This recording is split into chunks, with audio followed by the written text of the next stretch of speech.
Hello team, good morning. நான் Mrs Ranjith Kumar. இன்னைக்கு நம்ம என்ன டாபிக் என்ன இதை பத்தி பார்க்க போறோம் அப்படின்னு பார்த்தீங்கன்னா, supplements helps to recover from disease. இது வந்து கேன்சர் மட்டும் கிடையாது, எல்லா டிசீசஸ்ல இருந்தும் நம்மளால வெளியே வர முடியுமா இந்த சப்ளிமெண்ட்ஸ் யூஸ் பண்ணி அப்படின்னு தான் நம்ம ஃபுல்லா பார்க்க போறோம். ஆஹ் முதல்ல இந்த டிசீஸ் வர்றதுக்கெல்லாம் என்ன ரீசன் பார்த்தோம்னா, நம்ம ஃபுட் ஹேபிட்ஸ் தான். நம்ம வாழ்க்கை முறையில நம்ம எடுத்துக்கிற ஃபுட் ஹேபிட்ஸ் தான் இதுக்கு உண்டான ரீசன்ஸ். பழங்கள் காய்கறிகள் இது அதிகமா எடுத்துக்கிறோமா அப்படின்னு பார்த்தா, அதை விட நம்ம ஃபாஸ்ட் ஃபுட் தான் அதிகமா விரும்புறோம். இப்ப நம்ம வெளியே ஜாப் போறோம், இல்ல வெளியே யாராவது பார்க்க போறோம் அப்படின்னாலே நம்ம முடிச்சுட்டு வெளியே வர்றப்போ நீ வீட்டுக்கு போய் சமைச்சு, இல்ல நம்ம வீட்டுல ஒய்ஃப் கிட்ட சொல்லி சமைச்சு நமக்குன்னு தனியா ப்ரிப்பேர் பண்ணி அப்படின்னு யோசிச்சுட்டு நம்ம வெளியவே சாப்பிட்டு டக்குன்னு போய் படுத்துக்கலாம் அப்படிங்கிற ஒரு மைண்ட் செட் தான். அது இல்லாம நம்ம வெளியே போறப்போ வர ஸ்மெல்ஸ் எல்லாம் நல்லா இருக்கும், இந்த ஃபிளேவர்ஸ் நல்லா இருக்கே, காளான் நல்லா இருக்கே, அந்த ஸ்மெல் நல்லா இருக்கே அப்படிங்கிற மாதிரி ஒரு தாட் நமக்குள்ள உள்ள வந்துரும். வந்த உடனே நம்ம என்ன பண்ணுவோம், அதை நோக்கி நம்ம போய் நம்ம அந்த ஃபாஸ்ட் ஃபுட்டை வந்து நம்ம ப்ரிஃபர் பண்ணி சாப்பிட ஆரம்பிச்சிடுறோம். ஒரு சிலர் வந்து கண்ணில் பார்ப்போம், சரி நம்ம இன்னைக்கு இது இது சாப்பிட்டு போயிடலாம் அப்படிங்கிற மாதிரி தாட் வந்துடும். இந்த மாதிரி நம்ம வெளியே அதிகமா சாப்பிட்றதுனால, இப்ப நம்ம அதிகமா வெளியே சாப்பிட்ற இந்த காளான் இந்த மாதிரி ஐட்டம் எல்லாம் பார்த்தோம்னா ஃபுல்லா மைதா இதுலதான் செய்யறாங்க. வெளியே நம்ம ஃபாஸ்ட் ஃபுட்னு போயிட்டோம்னா நம்ம என்ன அதிகமா ப்ரிஃபர் பண்ணுவாங்கன்னா பரோட்டா, இதுவும் பார்த்தா மைதா. ஆஹ் இது இந்த ஸ்நாக்ஸ் டைம்ல ஒரு 11 o'clock இந்த மாதிரி போனோம்னா சரி காஃபி சாப்பிடலாம் டீ சாப்பிடலாம்னு போனோம்னா காஃபி டீ மட்டும் நிறுத்த மாட்டோம். நம்ம பப்ஸு, வடை, இந்த மாதிரி எல்லாம் எடுத்துப்போம். இதுல எல்லாத்துலயும் நமக்கு அந்த சோடா இந்த மாதிரி தேவையில்லாத இன்கிரீடியன்ஸ் தான் அதெல்லாம் நம்ம ஆட் பண்றாங்க. அதெல்லாம் நம்ம பாடியில அஃபெக்ட் பண்றது நமக்கு தெரியாது. அடுத்ததா பார்த்தோம்னா ஆல்கஹால், டொபோக்கோ இந்த மாதிரி இதுக்கு வந்து நிறைய பேர் அடிமையா இருப்பாங்க. அதாவது ஃபர்ஸ்ட் வந்து அக்கேஷனலா ஸ்டார்ட் பண்ணுவாங்க, அதுக்கப்புறம் அது ரெகுலர் ஆகும், அதுக்கு அடிக்ட் ஆயிருவாங்க. அது மூலியமா வர பிரச்சனைகள். அடுத்தது பார்த்தோம்னா எந்த பிரச்சனையுமே எனக்கு இல்லை அப்படின்னு இருந்துட்டு இருந்திருப்பாங்க. பார்த்தோம்னா ஜெனட்டிக் ப்ராப்ளம்ஸ், அதாவது அவங்க முன்னோர்களுக்கு இருந்த ப்ராப்ளம்ஸ் வந்து இவங்களுக்கு அஃபெக்ட் ஆகுறது. இந்த மாதிரி ரீசன்னாலதான் டிசீசஸ் வந்து நமக்கு அதிகமா இந்த வாழ்வியல்ல வந்து வந்துட்டு இருக்கு. இதே இது நம்ம பழைய காலத்துல இதெல்லாம் இருந்துச்சா அப்படின்னு சொல்லி நம்ம கொஞ்சம் யோசிச்சு பார்க்கணும். பழைய காலத்துல நம்ம ஒர்க்கிங் ஸ்டைல் எப்படி இருந்துச்சு, நம்ம இப்ப எப்படி ஏசியில உட்காந்துட்டு இருக்கோம், கம்ப்யூட்டர்ல வேலை செய்யறோம், அந்த மாதிரியா அன்னைக்கெல்லாம் பண்ணிட்டு இருந்தோம். நம்ம வேலை செய்யறோம்னாலே நம்ம பாடியில இருந்து வேர்வை துளிகள் வந்து வெளியே வரணும். அதுதான் கடுமையா நம்ம உழைச்சு நம்ம பாடியும் கட்டுக்கோப்பா இருக்கிற மாதிரி. ஆனா நமக்கு இப்ப வேலை செய்யறோம்னாலே ஏசி போட்டுட்டு தான் நம்ம வேலை செய்யறோம், இல்ல ஃபேன் போட்டுட்டு வேலை செய்யறோம். இப்போ சமைக்கிற இடம்லாம் பார்த்தோம்னா நம்ம சிம்லின்னு சொல்லி இப்ப புதுசா வந்து அதை மாட்டியிருக்கோம். முதல்ல அந்த காலத்துல எல்லாம் அப்படியெல்லாம் கிடையவே கிடையாது. விறகடுப்புலதான் சமைப்பாங்க. கண்ணுல இருந்து தண்ணி வரும். அந்த மாதிரி நம்ம பாடியில தேவையில்லாத என்னென்ன இருக்கோ அதெல்லாம் வெளியே போறதுக்கு அந்த காலத்துல இருந்த வாழ்வியல் முறை வந்து நல்லா இருந்துச்சு. இப்போ வந்து ஜென்ஸ் எல்லாம் அப்ப பாத்தீங்கன்னா காலையில நேரத்திலேயே எந்திரிச்சு தோட்டத்துக்கு வேலைக்கோ இல்ல அவங்களுக்கு என்னென்ன வேலை இருக்கோ அந்த வேலைகள் பார்த்தோம்னா பயங்கரமா உடல் உழைப்போட தான் இருக்கும். அப்ப பார்த்தோம்னா இந்த ஒபிசிட்டி எல்லாம் கிடையவே கிடையாது, எல்லாமே வந்து லீனா தான் இருப்பாங்க, நல்ல ஸ்ட்ரென்த்தோட இருப்பாங்க. இப்ப பாத்தீங்கன்னா குழந்தைகள்ல இருந்து எந்திரிச்சதுல இருந்து பாருங்க, அவங்க வந்து ரொம்ப சோர்வாகவும் ரொம்ப டல்லாவும் இப்படிதான் இருப்பாங்க. இப்ப நம்ம மண்ணில் அவங்கள எல்லாம் விளையாட விடுறோமா? இது கிடையவே கிடையாது. அந்த காலத்துல பாருங்க, இவங்க உள்ள வயல்ல வேலை செஞ்சுட்டு இருப்பாங்க, அந்த குழந்தைங்க எங்க இருப்பாங்க, அங்க இருக்கிற ஏதோ ஒரு மரத்தடியில அவங்க பாட்டுக்கு ஒரு 4-5 பேர் சேர்ந்து மண்ணுல விளையாடிட்டு இருப்பாங்க, இல்லையா ஆத்துல தண்ணியில விளையாடிட்டு இருப்பாங்க. இந்த மாதிரிதான் இருந்துச்சு. அப்பெல்லாம் வந்து பவுட்ரு மில்க் இந்த மாதிரிலாம் எதுவுமே கிடையாது. தாய்ப்பால் கொடுப்பாங்க, அது விட்டு அடுத்தது மாட்டுப்பால் இந்த மாதிரிதான். அப்போ வந்து மாடுங்கிறது வந்து அப்போ வந்து நமக்கு இன்ஜெக்ஷன்லாம் கிடையாது. இப்போ வந்து பாருங்க, மாட்டுக்கு இன்ஜெக்ஷன் இத்தனை நாளைக்கு ஒருக்கா போடணும், இத்தனை நாள் பால் கறக்குறோம் அப்படின்னா அதுல இந்த இது மிக்ஸ் ஆயிருக்கும், அப்ப இது தாண்டி கொடுக்கணும். இந்த மாதிரி நிறைய ரிஸ்ட்ரிக்ஷன்ஸ், நிறைய கெமிக்கல்ஸ் வந்து உள்ள வர ஆரம்பிச்சிருச்சு. இந்த ஃபார்மிங்லேயே பாத்தீங்கன்னா மண் வந்து அப்போ வளம், மண் வளம்ங்கிறது வந்து ரொம்ப நல்லா இருந்துச்சு. இப்ப பாருங்க, இப்ப மண் வளம் அப்படி இருக்கா?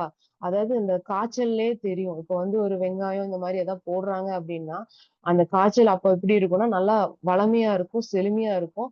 ஆ அ காயே பார்த்தோம்னா நல்லா பெரிய பெருசா வரும். இப்போ வந்து நம்ம அதுக்கு உண்டான மருந்து, என்னென்ன போட்டு அத பெருசு பண்ணணும், அது அடுத்த ஸ்டேஜ் என்ன அப்படின்னு சொல்லி நம்ம அந்த காலத்துல எல்லாம் இந்த அக்ரி இந்த மாரி ஏதாவது படிப்போ, இல்ல இ வச்சுதான் டெஸ்டிங் பண்ணி தான் இந்த மண்ணுக்கு இது போடலாம் அப்டின்னுலாம் யோசிச்சிருந்தாங்களா? கிடையவே கிடையாது. ஆ அவங்களுக்கு அந்த மண்ல இது போட்டா விளையும்னு சொல்லி அவங்களுக்கு அன்னைக்கு தெரிஞ்சுட்டு, அவங்க பாட்டுக்கு போட்டு அத அறுவடை பண்ணி எடுத்துட்டு இருந்தாங்க. ஆனா இப்போ அதெல்லாம் கிடையவே கிடையாது. இப்போ அரிசியிலிருந்து எல்லாமே கெமிக்கல் ஆயிருச்சு. நம்ம சாப்பிடுற என்ன ஐட்டம் எடுத்தோம்னாலும் கெமிக்கல்ஸ் தான். இதுதான் மெயின் ரீசன் நம்ம டிசீசஸ் வந்து ஒண்ணொன்னா நம்ம பாடிக்கு வர்றதுக்கு. ஃபுட் ஐட்டம்ஸ் பார்த்தீங்கன்னா, அந்த காலத்துல ஃபுட் ஐட்டம்ஸ் வந்து எப்படி இருந்துச்சு? நம்ம இப்ப எப்படி காலையில இட்லி, தோசை, வடை, பொங்கல் அந்த மாரியா இருந்துச்சு? அந்த காலத்துல அப்படி கிடையவே கிடையாது.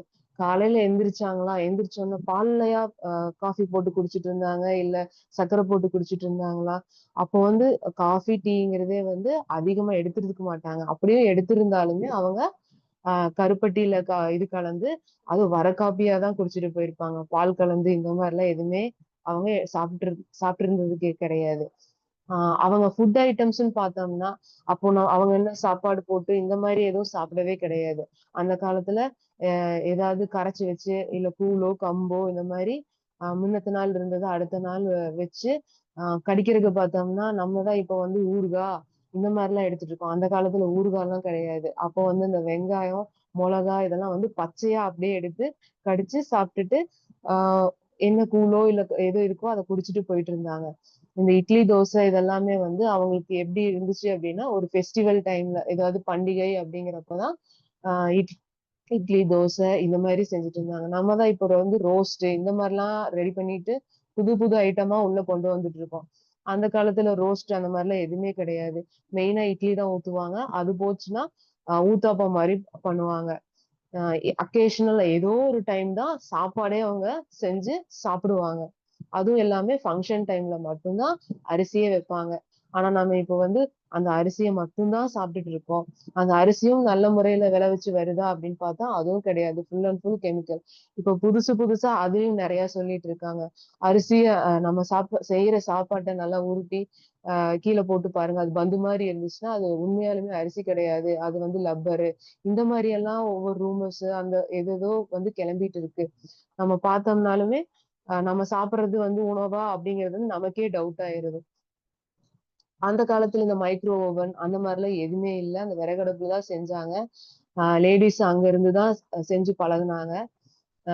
இப்போ ஆனா நம்ம வந்து மைக்ரோ ஓவன்லாம் வந்துச்சு. அதாவது நம்ம வேலைக்கு போயிட்டோம் அப்டின்னா, அந்த இடத்துல நம்ம கொண்டு போற சாப்பாடு வந்து சூடு ஆறிரும். அப்போ அங்கேயே வந்து நமக்கு என்ன ஃபெசிலிட்டி குடுத்துருக்காங்க, மைக்ரோ ஓவன்னு ஒரு ஃபெசிலிட்டி குடுத்துருக்காங்க.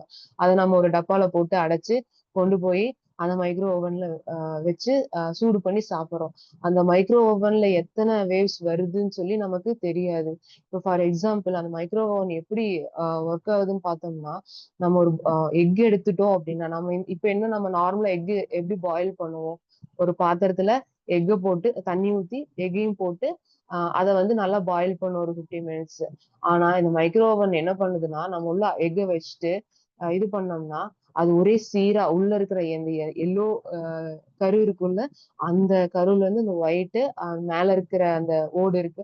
அது வரைக்கும் ஒரே ஒரே சீரான ஆ வெப்பத்த வந்து உள்ள அனுப்பி, ஒரே மாரி தான் உள்ள இருந்து வேகுது.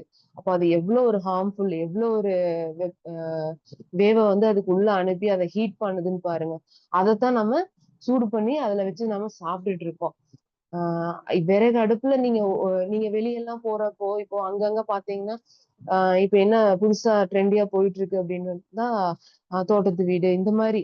அதாவது பழைய காலத்துக்கு நம்ம கூட்டிட்டு போயி, அந்த உணவ வந்து நமக்கு சமைச்சு தந்து, அது எப்படி இருக்கு?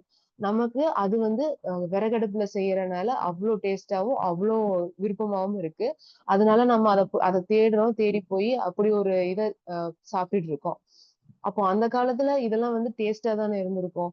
அ ஏன் நம்ம இதெல்லாம் விட்டுட்டு நம்ம இந்த காலத்துல நம்ம இப்படி ஒரு ஃபாஸ்டான லைஃப்ல போயிட்டு ஃபாஸ்ட்டாவே நம்ம நம்ம லைஃப முடிச்சுக்கிறோம் அப்படின்னு நம்ம யோசிச்சு பார்க்கணும்.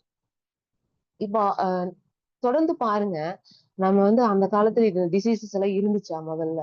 ஃபர்ஸ்ட் நமக்கு நம்ம ஒவ்வொன்னா உள்ள வர வர அதாவது ட்ரெண்டியா நம்ம வாழ்க்கை முறையை மாத்த மாத்த நமக்கு என்னென்ன டிசீசஸ் எல்லாம் ஸ்டார்டிங்ல வந்துச்சுன்னு பார்த்தோம்னா, ஃபர்ஸ்ட் இந்த ஹைப்பர் டென்ஷனும் சுகரும் தான் ஃபர்ஸ்ட் நமக்கு வந்து இன்ட்ரோ ஆச்சு. அது பாத்தீங்கன்னா அந்த காலத்துல நமக்கு அது என்னமோ பெரிய வியாதி மாதிரி ஆகி சுகரா சுகரா சுகரா சுகராங்கிற மாதிரி இருந்துச்சு. அது அப்படியே போக போக போக போக போக போக அது நம்மளுக்கு பழகிருச்சு. சுகருங்கிறது வந்து இப்போ ஏதோ சாதாரண மாதிரி எல்லாத்துக்குமே சுகர் சுகர் இல்லாதவங்க யாரும் இல்ல. சுகர் இல்லைன்னா பிபி கண்டிப்பா இருக்கும். அந்த மாதிரி சுகர் வந்துச்சா அப்போ உனக்கு பிபியும் வந்துடும். அப்படியே லைனா தைராய்டு இது வந்து ஈஸியா அவங்க லைஃப் ஸ்டைலுக்குள்ள உள்ள வந்து அதுவும் ஒரு ஆஹ் பங்கேற்ற மாதிரி ஆயிருச்சு இப்போ இப்ப இருக்கிற சுச்சுவேஷன். அடுத்தது பாத்தீங்கன்னா கார்டியாலஜி டிபார்ட்மெண்ட். காலேஜ் இப்ப வந்து ஹாஸ்பிட்டலே வந்து இதுக்கு வந்து ஒரு தனித்தனி டிபார்ட்மெண்ட். முதல்ல ஹாஸ்பிட்டல் போனோம்னா நம்ம ஜென்ரலா தான் இருக்கும், ஜென்ரலா தான் செக்அப் பண்ணுவோம், ஜென்ரலா தான் மெடிசன் எடுத்துப்போம். இப்போ வந்து எல்லாத்துக்கும் தனித்தனி டிபார்ட்மெண்ட். கார்டியாலஜிக்கு தனித்தனி. கார்டியாலஜிங்கிறது வந்து ஹார்ட் ரிலேட்டடா தான். நிறைய பேத்துக்கு இப்போ புரிஞ்சிருக்கும் தெரிஞ்சிருக்கும் கார்டியாலஜி அப்படின்னாலே. இப்ப சர்வ சாதாரணமாயிருச்சு ஹார்ட் டிசீசஸ் வர்றது. யார பார்த்தாலும் நான் சென்சஸ் வச்சிருக்கேன், அட்டாக் வந்துருச்சு, ஈஸியா சொல்லிடுறாங்க, பைபாஸ் பண்ணிருக்கு அப்படின்னு சொல்லிட்டு. அதுவும் வந்து இப்போ இப்ப இருக்கிற சுச்சுவேஷன் பார்த்தோம்னா அதுவும் வந்து எல்லாத்துக்கும் பழகிருச்சு. இப்ப யாரும் அதை நினைச்சு பயப்படுறது இல்ல. முதல்லதான் இந்த சுகர் வந்த உடனே வந்து சுகராமா சுகராமா சுகராமான்னு இருந்தாங்க. இப்போ சுகர் அந்த இது ட்ரெண்டி ஆகி பழகுனதுக்கு அடுத்த கட்டமா பார்த்தோம்னா இப்போ ஹார்ட் டிசீசஸ், ஹார்ட் ரிலேட்டட் இந்த ஹார்ட் ரிலேட்டட் டிசீசஸ் எதனால வருது? நம்ம யூஸ் பண்ற ஆயில், நம்ம சாப்பிடுற உணவுனாலதான். இதை நம்ம நம்ம அவாய்ட் பண்ணி இதுல என்ன ரெமிடிஸ் பார்க்காம நம்ம வந்து சாப்பிடுறோம், பரவாயில்ல போய் டேப்லெட் கொடுத்தா சாப்பிட்டு அதுல இருந்து கியூர் ஆயிக்கலாம். அதாவது வந்து ஒரு நோய் வந்ததுக்கு அப்புறம் தான் ஒவ்வொருத்தருக்கும் வந்து ஒரு பயம் வரும். நமக்கு வந்துருச்சு அப்ப இதுக்கு என்ன பண்ணலாம். நம்ம ஆல்ரெடி நம்ம போய் சொல்லுவோம், நம்மகிட்ட இந்த மாதிரி ஒரு ப்ராடக்ட் இருக்கு, இதை யூஸ் பண்ணுங்க, இது வராது. நம்ம கிட்ட வந்து ரைஸ் பிராண்ட் ஆயில்னு ஒண்ணு இருக்கு, அது யூஸ் பண்ணுங்க, பிளாக்ஸ் எல்லாம் எதுவும் இருக்காதுன்னு நம்ம சொல்லுவோம். ஆனா யாருமே அதை இது பண்ணிக்க மாட்டாங்க. அவங்களுக்குன்னு ஒரு பாதிப்பு வந்ததுக்கு அப்புறம் இதுக்கு வந்து ஒரு சொல்யூஷன் தேடிட்டே இருப்பாங்க. அப்ப நம்ம சொல்றப்போ அவங்க ஓகே இது ட்ரை பண்ணி பார்க்கலாம், இது ட்ரை பண்ணி பார்க்கலாம் அப்படிங்கிற மாதிரி வருவாங்க. அடுத்த இதுல ஹார்ட் டிசீஸ்க்கு அடுத்தது பார்த்தோம்னா ஃபர்டிலிட்டி சென்டர்ஸ். இப்ப பார்த்தோம்னா முக்கால்வாசி இந்த நம்ம கோயம்புத்தூர்லயே எடுத்துட்டோம்னா எங்க திரும்பினாலும், அதாவது சின்ன ஒரு இடமா இருந்தாலுமே அந்த இடத்துல நம்ம பார்த்தோம்னா ஃபர்டிலிட்டி சென்டர் இல்லாமயே இருக்காது. இப்ப கணபதி இது வரைக்கும் நாங்க கணபதி ஏரியால வந்து ஃபர்டிலிட்டி சென்டர்ஸ் பார்த்தது கிடையாது. திடீர்னு பார்த்தா இப்போ ஃபர்டிலிட்டி சென்டர் இங்கேயும் வந்திருக்கு. அதாவது நம்ம எந்த ஒரு ஏரியாவுக்கு போனாலும் அந்த ஏரியால ஒரு ஃபர்டிலிட்டி சென்டர் ஆரம்பிக்கிற அளவுக்கு அதோட தாக்கங்கள் ஜாஸ்தியா இருக்கு. முதல்ல எல்லாம் இப்படி கிடையவே கிடையாது.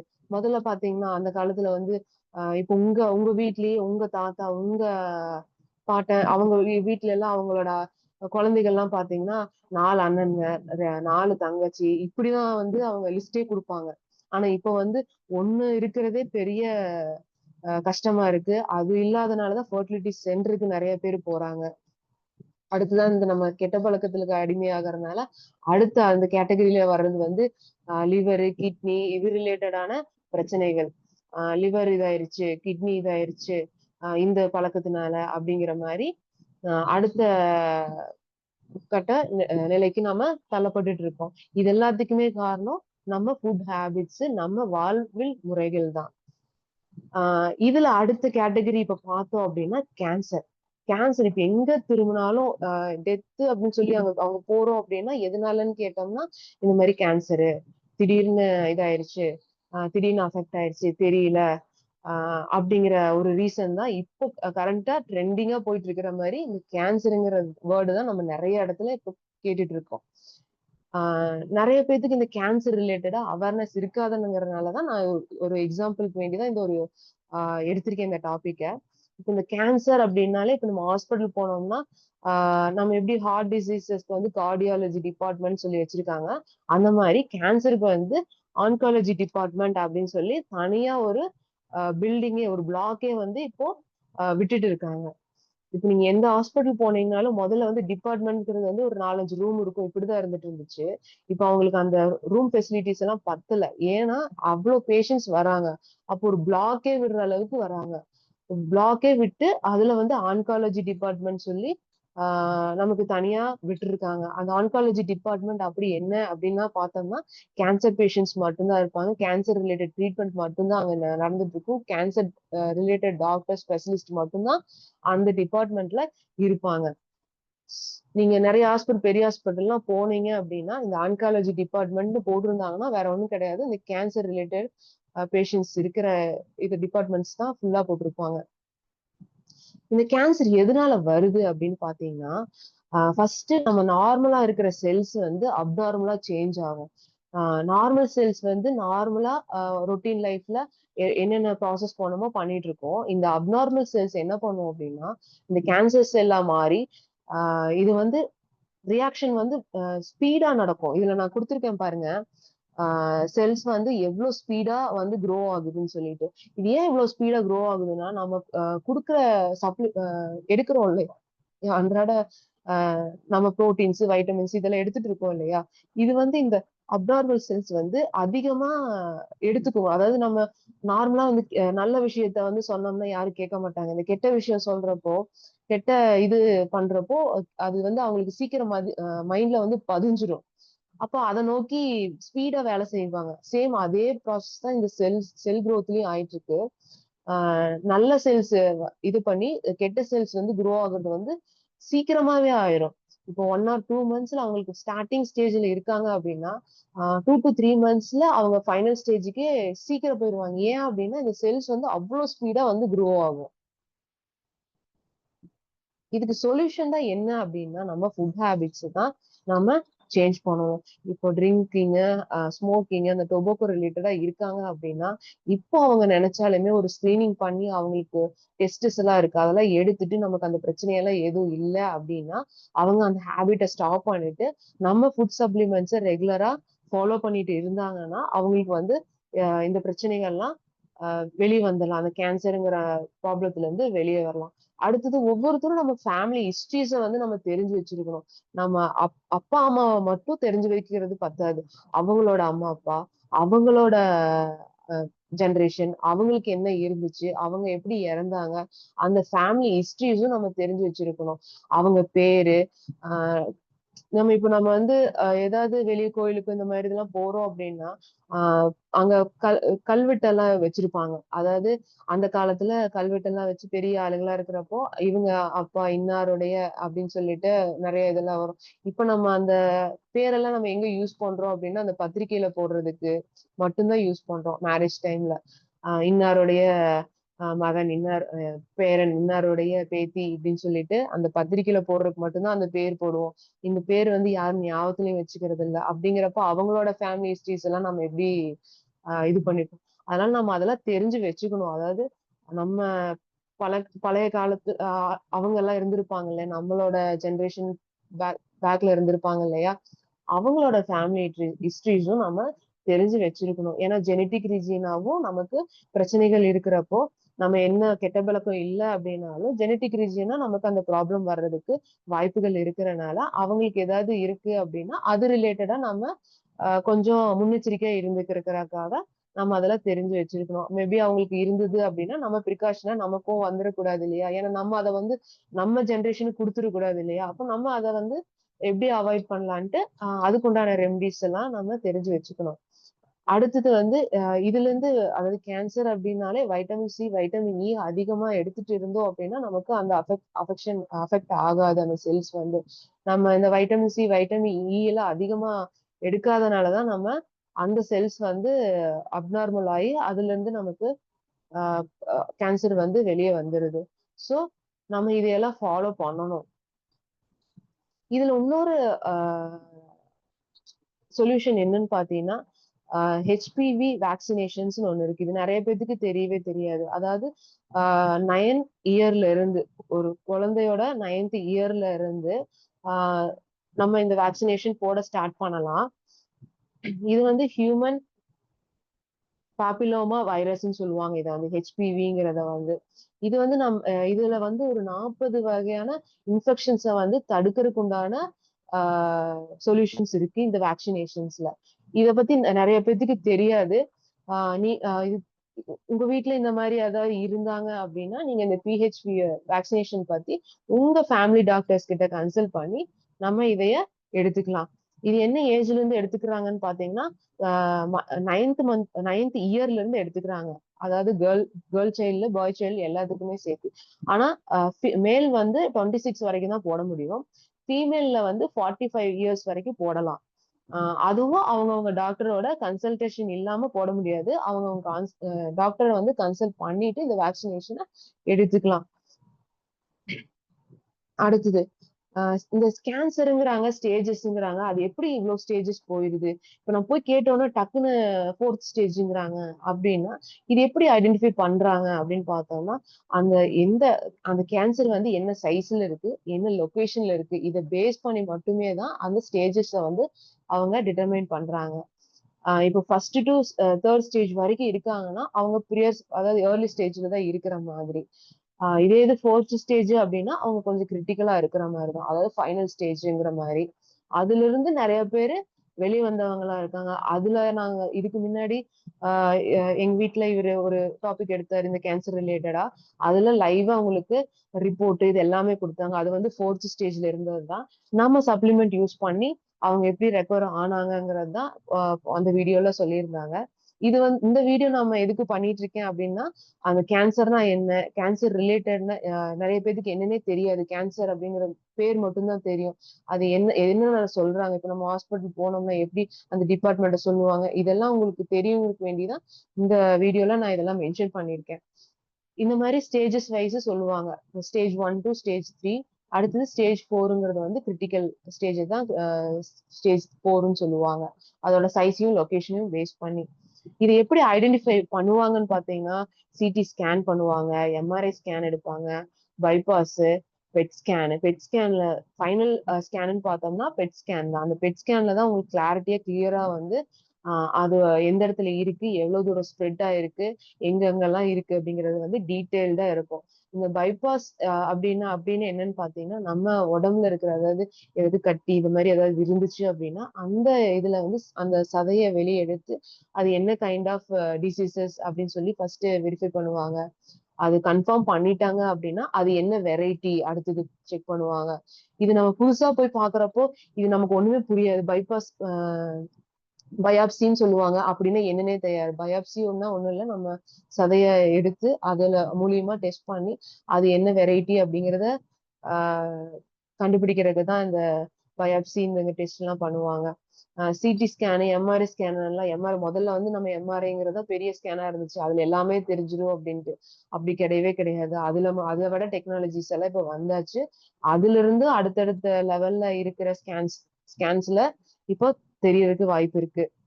அதுல அதுல ஒண்ணு தான் இந்த பெட் ஸ்கேனுங்கிறது.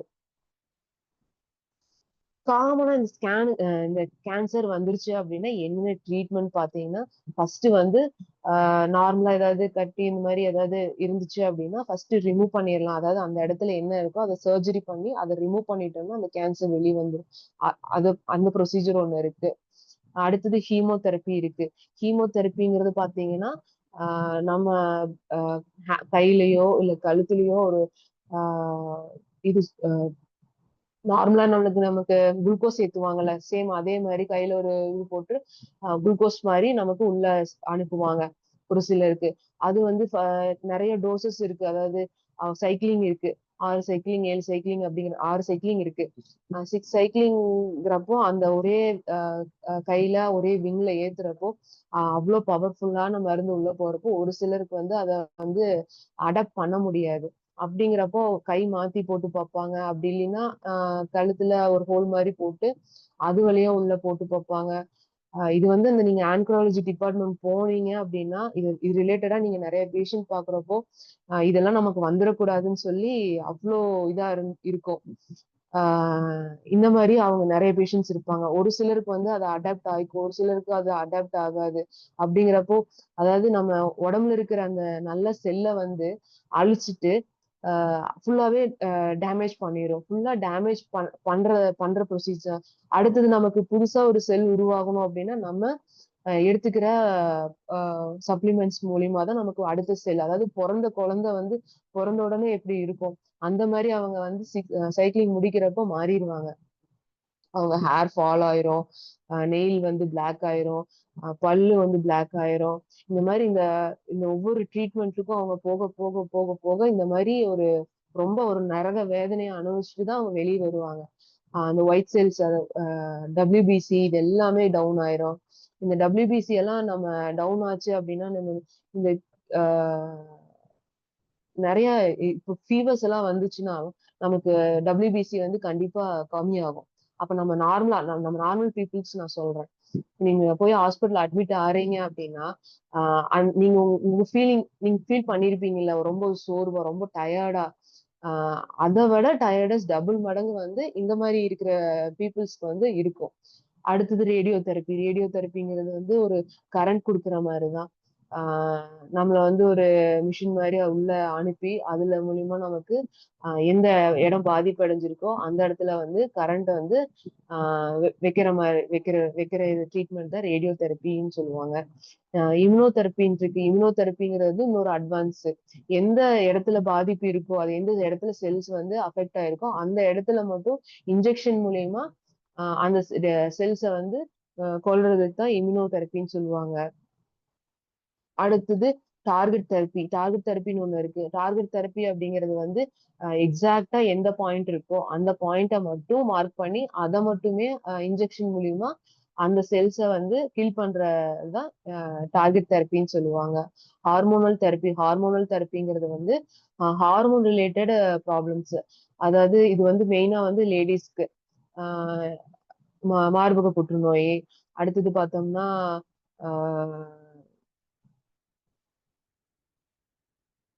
பிசிஓடி ப்ராப்ளம்ஸ் இந்த மாதிரி எல்லாம் இருப்பாங்க இல்லையா, கர்ப்பப்பை வாயில புற்றுநோய் இந்த மாதிரி எல்லாம் இருப்பாங்க இல்லையா, அந்த மாதிரி ரிலேட்டட் கேன்சருக்கு வந்து ட்ரீட் பண்றது. இது வந்து நம்ம டேப்லெட்ஸ் மாதிரி கொடுப்பாங்க, டேப்லெட்ஸ் பிளஸ் இன்ஜெக்ஷனாவும் தருவாங்க இந்த ஹார்மோனல் தெரப்பிங்கிறது வந்து. அடுத்தது போன் மேரோ டிரான்ஸ்பிளான்டேஷன். இது என்ன அப்படின்னா ரத்த புற்றுநோய்னு சொல்லுவோம் இல்லையா அது. இதுக்கு என்ன ட்ரீட்மெண்ட் அப்படின்னு பார்த்தோம்னா ஸ்டெம் செல்ஸ்ல இருந்து, அதாவது பிளட் ஸ்டெம் செல்ஸ்ல வந்து நல்ல செல்ஸை எடுத்து அடுத்த அதாவது நம்ம ரிலேட்டிவ் யாராவது அக்கா தங்கச்சி இந்த மாதிரி எல்லாம் இருப்பாங்க இல்லையா, அவங்க கிட்ட இருக்கிற செல்ஸை எடுத்து நமக்கு உள்ள அனுப்புவாங்க. இது வந்து போன் மேரோ டிரான்ஸ்பிளான்ட்னு சொல்லுவாங்க. இந்த மாதிரி ட்ரீட்மெண்ட்ஸ் வந்து நிறைய கேன்சர் ரிலேட்டடா இருக்கு. இதெல்லாம் வந்து நமக்கு தெரியாது இல்லையா, என்ன கேன்சர் சும்மா கேன்சர்னு சொல்றாங்க, இந்த ட்ரீட்மெண்ட் சொல்றாங்க. என்ன ஏதுன்னு தெரியாதனால இது ஒரு ஒரு அவேர்னஸ் வேண்டி இந்த டாபிக்ஸ் எடுத்து இந்த தெரபிஸ் எல்லாம் என்னென்னு சொல்லியிருக்கேன். அடுத்து நம்ம சப்ளிமெண்ட் இதுக்கு என்ன எப்படி வேலை செய்யுதுன்னு பாத்தீங்கன்னா, இப்ப நம்ம பிறந்த குழந்தைக்கு நம்ம குளிக்க வைக்கிறது, எந்திரிச்சதுல இருந்து படுக்கிற வரைக்கும் பிறந்த உடனே நம்ம என்னென்ன வேலையெல்லாம் செஞ்சுட்டு இருப்போம் அவங்களுக்கு பாத்தீங்கன்னா, எந்திரிச்ச உடனே நல்லா வெயில்ல காமிக்கிறது. அப்ப வெயில்ல காமிக்கிறோம் அப்படின்னா எதனால நம்ம வெயில்ல காமிக்கிறோம், வைட்டமின் D3 கிடைக்கிறதுக்கு வேண்டி. அடுத்தது நல்ல ஆயில் பாத் கொடுக்கறது. அவங்களுக்கு என்ன உணவு கொடுக்குறோம் அப்படின்னா தாய்ப்பால் மட்டும்தான், ஏன்னா அதுதான் ரொம்ப ஊட்டச்சத்தானது. இந்த மாதிரி தானே அவங்கள நம்ம ட்ரீட் பண்ணிட்டு இருக்கோம். சேம் அதே ப்ரொசீஜர் தான் இந்த ட்ரீட்மெண்ட் முடிச்சுட்டு வர்றவங்களுக்கும் ட்ரீட்மெண்ட்ல இருக்கிறவங்களுக்கும் அவங்களுக்கு சத்தான உணவை கொடுக்கணும். அது வந்து நம்ம கிட்ட இருக்கிற உணவுல கிடைக்குதா, அந்த அரிசியில கிடைக்குதா, அந்த ஆயில்ல கிடைக்குதா அப்படின்னு பார்த்தா கிடையாது. அதுக்குதான் நம்ம மோடி கேர்ல நிறைய சப்ளிமெண்ட்ஸ் இருக்கு. இந்த சப்ளிமெண்ட்ஸ்ல கிடைக்காத நிறைய ஐட்டம்ஸ் எல்லாம், வெளியே கிடைக்காத இதெல்லாம் கிடைக்கும். ஜிங்சிங் எல்லாம் பாத்தீங்கன்னா அவ்வளோ ஒரு அற்புதமான சப்ளிமெண்ட். இது வந்து நமக்கு வெளியே விட நம்ம மோடி கேர்ல வந்து நல்லாவே இருக்கு. அடுத்து multi vitamin B complex, vitamin C, spirulina, iron folic acid, vitamin D3 வெயில்ல காமிக்கிறனால. அடுத்தது flax oil, protein trust, noni. நம்ம இப்போ நெல்லிக்காய் எல்லாம் சாப்பிடுறோம்னு பார்த்தா அது ரொம்பவே கம்மி. அதனால ஆலம் சப்பட்டா இந்த மாதிரி டெர்மரிக்கு, இந்த மாதிரி ஐட்டம்ஸ் சப்ளிமெண்ட்ஸ் வந்து அவங்க எடுத்துக்கிறனால அவங்களுக்கு தேவையான ஊட்டச்சத்து இது மூலியமா அவங்களுக்கு கிடைக்குது. இது வந்து நிறைய பேத்துக்கு தெரிய மாட்டேங்குது. இப்படி ஊட்டச்சத்து இருக்கு, இந்த மாதிரி எல்லாம் இருக்கு அப்படின்னு சொல்லிட்டு நாங்க ரீசெண்டா இது வந்து உண்மையாவே நடந்தது. ரீசெண்டா நாங்க ஒரு டாக்டரை வந்து பார்க்க போயிருந்தோம். அப்போ வந்து ரிலேட்டடா விசாரிக்கிறப்போ அவங்க வர்றது வந்து கம்மியா இருந்தது. ஏன் அப்படின்னு பாக்குறப்போ அவங்க ஹஸ்பண்ட்க்கும் இந்த மாதிரி கேன்சர்ன்னு சொல்லியிருந்தாங்க. அவங்க அவருக்கு என்ன குடுக்குறாங்க, நாங்க ரெக்கமெண்ட் பண்ணோம் இந்த மாதிரி டர்மரிக் இந்த மாதிரி இருக்கு அப்படின்னு சொன்னோன்னே அவங்க என்ன சொல்றாங்கன்னா ஜிங்சிங் டர்மரிக் எல்லாம் அவங்க நாங்க சொல்றதுக்கு முன்னாடியே அவங்களே சொல்லிட்டாங்க ஜிங்சிங் டர்மரிக் இதெல்லாம் நான் கொடுத்துட்டு இருக்கேன் அப்படின்னு சொல்லிட்டு. ஆக்சுவலா அவங்களே ஒரு டாக்டர். அவங்க வந்து மெடிசன் இந்த ரிலேட்டடா இல்ல இருக்கிறத விட சப்ளிமெண்ட்டும் சேர்த்து எடுத்துட்டு இருக்காங்க. அவங்களும் வந்து ட்ரீட்மெண்ட்ல தான் இருக்காங்க. அவங்களும் சைக்கிளிங் போயிட்டு இருக்காங்க. அது போக எக்ஸ்ட்ரா சப்ளிமெண்ட்ஸும் அவங்களுக்கு கொடுத்துட்டு இருக்கிறதாக சொல்றாங்க. அப்படின்னா நம்ம சப்ளிமெண்ட்ஸ் வந்து எவ்வளவு ஒரு எஃபெக்டிவா இருக்கு அப்படிங்கறத வந்து நம்ம புரிஞ்சுக்கணும். சோ நம்ம வந்து அத வர்றதுக்கு முன்னாடியே நம்ம இதெல்லாம் எடுத்து வராம நம்மளே பாதுகாத்துக்கணும். அதுக்கு இந்த சப்ளிமெண்ட்ஸ் எல்லாம் ஹெல்ப்ஃபுல்லா இருக்கு. இது வந்து நமக்கு தெரியும். தெரியாத பல பேர்த்துக்கு இதை கொண்டு போய் சேருங்க, சொல்லுங்க இந்த மாதிரிலாம் இருக்கு அப்படின்னு சொல்லிட்டு. இன்னொன்னு என்ன அப்படின்னா நீங்க எல்லாருமே வீடியோஸ் பண்ணுங்க. நம்ம டெக்னாலஜி ரிலேட்டடா நம்ம மைக்ரோ ஓவன், ஏசி இந்த மாதிரி கம்ப்யூட்டர் இந்த மாதிரி நம்ம வாங்கி நம்ம வாழ்வியல் இதை மாத்துறதுக்கு நம்ம இந்த மாதிரி இதை கொண்டு போய் சேர்த்து ஒவ்வொருத்தரோட லைஃப் ஸ்டைலையும் வந்து ஹெல்த்தியான முறையில நம்ம மாத்த நம்மளும் முயற்சி பண்ணலாம். அதுக்கு உண்டான வீடியோஸ் எல்லாம் டெக்னாலஜி வந்து நம்ம இப்படி யூஸ் பண்ணலாம். Okay friends, thank you. இந்த டைம் எனக்கு கொடுத்து இப்படி ஒரு வீடியோ பண்ணதுக்கு thank you. Thank you for every one.